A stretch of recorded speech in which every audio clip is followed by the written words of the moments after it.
Assalamualaikum warahmatullahi wabarakatuh. Di sini kami dari kelompok 3 akan mempresentasikan hasil kerja kelompok kami. Sebelumnya, izinkanlah kami memperkenalkan diri terlebih dahulu. Dengan saya sendiri, Nena Fauzia Firdausi, dengan NIM 200108110033. Dan yang kedua ada Sinta Amalia dengan NIM 200108110003. Dan yang ketiga Muhammad Rafi Amrullah dengan NIM 201008110058. Dan yang terakhir ada Danang Adi Prasetyo dengan NIM 201008110061. Lalu, apa yang akan kita bahas dalam video kali ini? Pertama, kita akan membahas mengenai koordinasi dan komunikasi dalam pengelolaan pendidikan. Dan yang kedua, yaitu mengenai urgensi kepemimpinan. Pada bagian pertama ini, kita akan membahas mengenai koordinasi dan komunikasi dalam pengelolaan pendidikan. Apa koordinasi itu? Koordinasi menurut Kamus Besar Bahasa Indonesia adalah perihal mengatur suatu organisasi atau kegiatan sehingga peraturan dan tindakan yang akan dilaksanakan tidak saling bertentangan atau simpang siur. Ada juga pengertian koordinasi dari beberapa ahli. Salah satunya yaitu menurut EFL Brach. Koordinasi menurutnya adalah mengimbangi dan menggerakkan tim dengan memberikan lokasi kegiatan pekerjaan yang cocok dengan masing-masing para anggota, sehingga kegiatan itu terjaga dan terlaksana dengan keselarasan yang semestinya. Lalu ada juga pengertian menurut McFarland. Menurutnya, koordinasi adalah suatu proses di mana pimpinan mengembangkan pola usaha kelompok secara teratur di antara bawahannya dan menjamin kesatuan tindakan di dalamnya sehingga tercapai tujuan bersama. Koordinasi sendiri memiliki beberapa ruang lingkup. Menurut George Terry, dalam bukunya yang berjudul Principles of Management mengatakan bahwa ruang lingkup koordinasi terbagi menjadi 4. Yang pertama yaitu koordinasi dalam individu. Koordinasi dalam individu ini sebagai contohnya yaitu ketika seorang karyawan bekerja dalam sebuah industri, sebuah perusahaan secara individu. Maka pekerjaannya akan lebih efisien jika dikerjakan secara seorang diri atau mandiri. Maka pekerjaannya akan berjalan secara efisien. Koordinasi ini memang tidak penting bagi perusahaan, namun sangat penting bagi seorang individu pekerja itu. Yang kedua yaitu ada koordinasi antara individu-individu dalam sebuah kelompok. Contohnya dalam koordinasi ini yaitu adalah ketika sebuah perusahaan membagi karyawannya menjadi beberapa kelompok atau tim, sehingga nantinya anggota-anggota dari tim-tim kecil ini akan bekerja sama sehingga sebuah tugas atau pekerjaan dari sebuah industri atau perusahaan akan berjalan lebih cepat dan selesai dalam waktu yang singkat. Yang ketiga yaitu ada koordinasi dalam kelompok-kelompok dalam sebuah perusahaan. Contohnya koordinasi dalam ini yaitu ketika perekrutan karyawan baru dalam sebuah perusahaan. Maka tentunya perusahaan akan memiliki sebuah tim perekrut. Ya, dan misalkan saja ada dalam perusahaan membutuhkan karyawan baru dalam 2 bagian seperti produksi dan pemasaran. Maka nanti tim produksi dan tim pemasaran ini akan bekerja sama dengan kelompok dari perekrutan tim rekrut perusahaan. Yang terakhir yaitu koordinasi antara perusahaan-perusahaan dan macam-macam peristiwa dunia. Koordinasi ini yaitu contohnya sebuah perusahaan bekerja sama dengan perusahaan lain ataupun dengan pemerintah untuk menangani regulasi-regulasi tertentu. Sebuah perusahaan tidak dapat berdiri sendiri.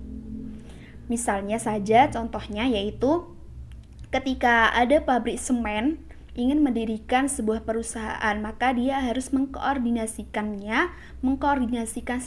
segala kegiatannya kepada ekonomi nasional atau kepada pemerintah dan tidak mengesampingkan tindakan hukum pemerintah dalam daerah tersebut di mana perusahaan tersebut didirikan atau dibentuk. Koordinasi sendiri sangat dibutuhkan dalam sebuah kelompok atau instansi karena koordinasi menyatukan bagian-bagian menjadi sebuah kesatuan sehingga tercipta suatu kegiatan yang mengarah kepada tujuan tertentu dari instansi tersebut. Koordinasi memiliki beberapa manfaat di sebuah instansi, yaitu antara lain yang pertama, menghindarkan perasaan terpisah satu sama lain antara atasan dan bawahan. Yang kedua yaitu menghindarkan terjadinya peristiwa menunggu yang memakan waktu cukup lama. Yang ketiga yaitu menghindarkan kemungkinan terjadinya kesamaan pekerjaan dalam sebuah kegiatan.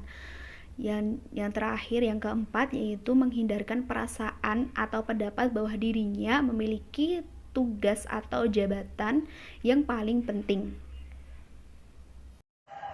Selanjutnya yaitu komunikasi, di mana komunikasi ini menjadi komponen yang paling penting dari kehidupan manusia.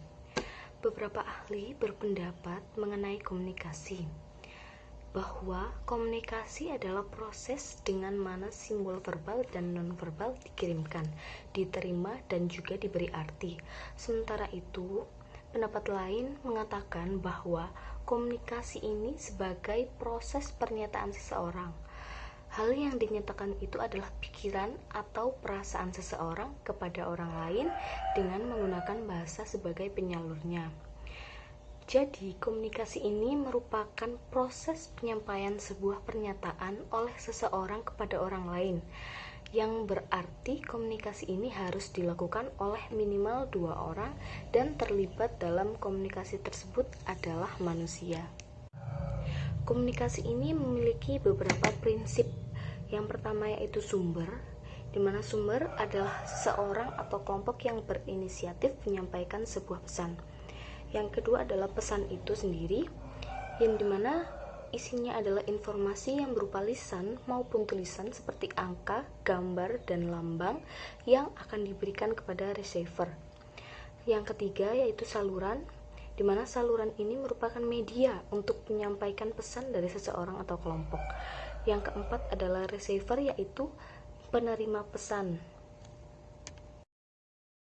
Bentuk-bentuk komunikasi ini ada apa saja? Yang pertama yaitu komunikasi intrapersonal, di mana komunikasi ini dilakukan secara diri sendiri. Maksudnya adalah seseorang dapat berbicara dengan dirinya sendiri melalui media meditasi. Komunikasi ini biasanya dilakukan seseorang untuk merefleksikan dirinya sendiri. Yang kedua yaitu komunikasi interpersonal. Komunikasi ini dilakukan oleh seseorang dengan orang lain. Secara umum, komunikasi ini ketika dilakukan antar pribadi dapat diartikan sebagai proses pertukaran makna orang-orang yang saling berkomunikasi. Yang ketiga yaitu komunikasi kelompok, di mana komunikasi kelompok ini merupakan komunikasi yang berlangsung antar beberapa orang dalam suatu kelompok kecil, seperti dalam rapat, pertemuan, konferensi, dan sebagainya. Komunikasi kelompok ini biasanya dilakukan oleh 3 atau lebih orang untuk mencapai tujuan yang diinginkan. Yang keempat yaitu komunikasi organisasi. Komunikasi ini terjadi di dalam organisasi, jadi bisa dilakukan secara formal maupun non-formal. Yang kelima yaitu komunikasi massa.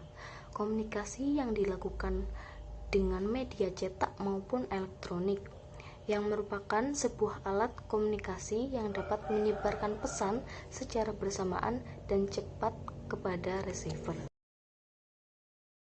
Dalam pengelolaan pendidikan, komunikasi ini sangat berhubungan dengan koordinasi, di mana mereka itu merupakan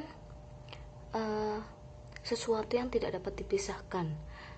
Karena ketika tidak terjadi koordinasi yang baik antara seseorang dengan yang lainnya, maka tujuan dari instansi tersebut tidak akan tercapai.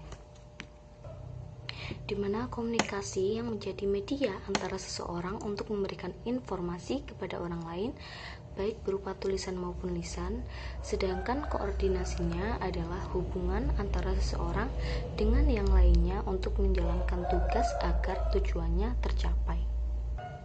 Dikatakan bahwa dalam semua program kerja akan dapat diselesaikan dengan cepat dan efisien dengan adanya koordinasi dan komunikasi.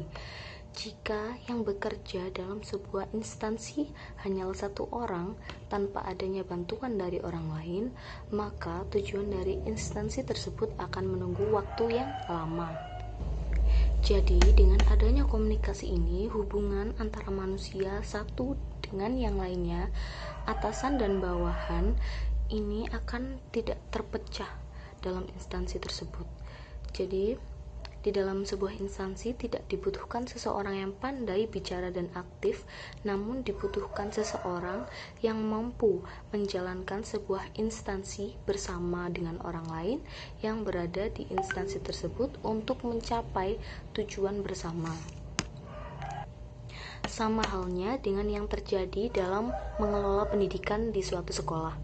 Kepala sekolahnya harus bisa mewujudkan koordinasi dan komunikasi antara guru, staf, dan lainnya agar sekolah tersebut dapat mencapai tujuan yang diinginkan. Ketika sekolah tersebut mencapai tujuan yang diinginkan, maka akan menjadi sekolah rujukan, bukanlah omong kosong belaka. Tanggung jawab koordinasi terletak pada pimpinan. Oleh karena itu, maka perlulah seorang pemimpin yang dapat memfungsikan dengan baik dari tiap orang yang terlibat di dalam instansi tersebut. Pembahasan kita selanjutnya adalah yang kedua, urgensi kepemimpinan. Pengertian kepemimpinan. Kepemimpinan merupakan kemampuan dalam kesiapan yang dipunyai oleh seseorang untuk dapat mempengaruhi, mendorong, mengajak, menuntun, menggerakkan, mengarahkan orang atau kelompok agar menerima pengaruh tersebut, dan selanjutnya terbuat sesuatu yang dapat membantu tercapainya suatu tujuan tertentu yang telah ditetapkan. Kepemimpinan pendidikan dapat diartikan sebagai kemampuan untuk menggerakkan pelaksanaan pendidikan, sehingga tujuan pendidikan yang telah dibuat dapat teraih secara efektif dan efisien. Menurut beberapa ahli seperti Dr. Andes Ngalim Purwanto mengungkapkan bahwa kepemimpinan merupakan perbuatan antar perseorangan dan kelompok yang menyebabkan baik seorang maupun kelompok maju ke arah tujuan-tujuan tertentu. Menurut Robert Dubin, kepemimpinan dalam organisasi adalah penggunaan kekuasaan dan pembuatan keputusan-keputusan. Selanjutnya adalah fungsi kepemimpinan. Fungsi utama pemimpin dalam bidang pendidikan antara lain: yang pertama, membantu terciptanya suasana persaudaraan serta kerjasama dengan penuh rasa kebebasan. Yang kedua, membantu kelompok untuk mengorganisir diri. Contohnya dengan cara ikut serta dalam memberikan rangsangan dan bantuan kepada kelompok dalam memutuskan dan menjelaskan tujuan. Yang ketiga, membantu kelompok dalam memutuskan prosedur kerja. Contohnya dengan cara membantunya dalam menganalisis situasi dan kemudian memilih prosedur mana yang paling efektif dan efisien. Fungsi yang keempat, bertanggung jawab dalam mengambil keputusan bersama.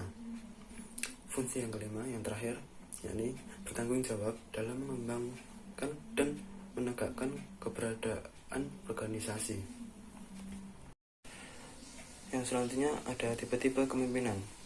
Tipe-tipe kepemimpinan yang pertama adalah tipe otoriter atau tipe authoritarian. Yang dimaksud tipe otoriter adalah dalam kepemimpinan yang otoriter, pemimpin bertindak sebagai diktator terhadap anggota kelompok. Artinya, segala ketentuan dan keputusan berada di tangan si pemimpin. Yang kedua, ada tipe laissez-faire atau kepemimpinan bebas. Pemimpin tidak memberikan kepemimpinannya, melainkan membiarkan bawahannya berbuat sekehendaknya. Keberhasilan lembaga ditentukan atas kesadaran dan dedikasi anggota kelompok. Tipe yang selanjutnya, tipe ketiga adalah tipe demokratis, merupakan gaya atau cara memimpin yang demokratis dan bukan karena dipilihnya si pemimpin secara demokratis. Tipe yang terakhir, yang keempat, ada tipe pseudo-demokratis atau demokratisme atau manipulasi demokratik. Yang dimaksud ini adalah pemimpin hanya tampaknya saja demokratis, namun sebenarnya dia bersikap otokratis. Kemudian, pendekatan dalam mempelajari kepemimpinan pendidikan dibagi menjadi 4 bagian. Yang pertama, 3 keterampilan atau skill yang harus dikuasai oleh seorang pemimpin. Yang kedua, pendekatan sifat atau traits approach. Yang ketiga, pendekatan keperilakuan atau behavioral approach. Yang keempat, pendekatan kontingensi atau situasi.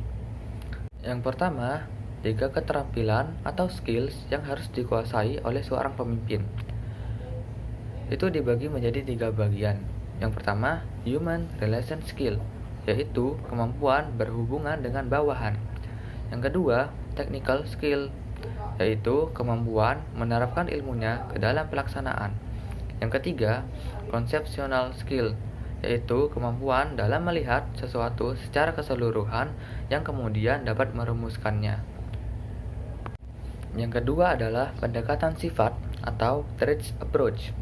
Pendekatan ini didasari bahwa kondisi fisik dan karakteristik pribadi adalah penting bagi kesuksesan pemimpin. Yang ketiga adalah pendekatan keperilakuan. Pendekatan ini memandang kepemimpinan dapat dipelajari dari pola tingkah laku dan bukan sifat-sifatnya. Yang keempat adalah pendekatan kontingensi atau situasi. Model ini banyak melahirkan beberapa model kepemimpinan. Di antaranya, model kepemimpinan kontingensi, yaitu seorang pemimpin akan sukses bila menerapkan gaya kepemimpinan yang berbeda.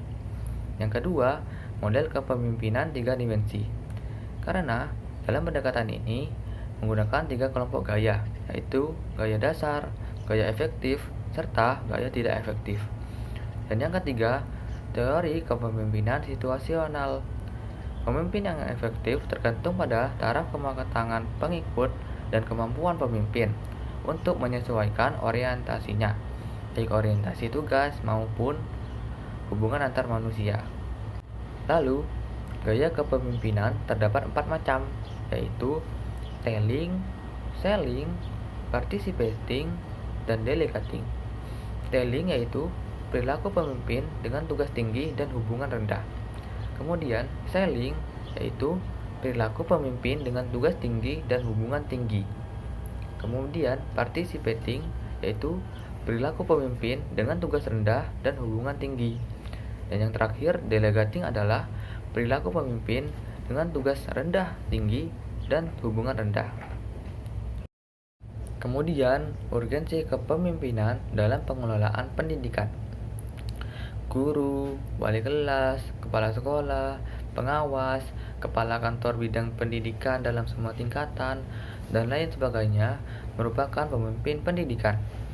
Pada pokok, setiap orang yang mempunyai kelebihan dalam kemampuan dan pribadinya, dan dengan melalui kelebihan tersebut, mereka dapat mempengaruhi, mengajar, membimbing, mendorong, menggerakkan, dan mengkoordinasikan staf pendidikan lainnya ke arah peningkatan atau perbaikan mutu pendidikan dan pengajaran. Maka mereka telah melaksanakan fungsi kepemimpinan pendidikan dan tergolong sebagai pemimpin pendidikan. Pemimpinan resmi dipunyai oleh mereka yang menduduki posisi dalam struktur organisasi pendidikan, baik secara resmi oleh pihak atasan atau yang berwenang maupun dipilih secara resmi oleh anggota staf pelaksana pendidikan di mana ia bekerja.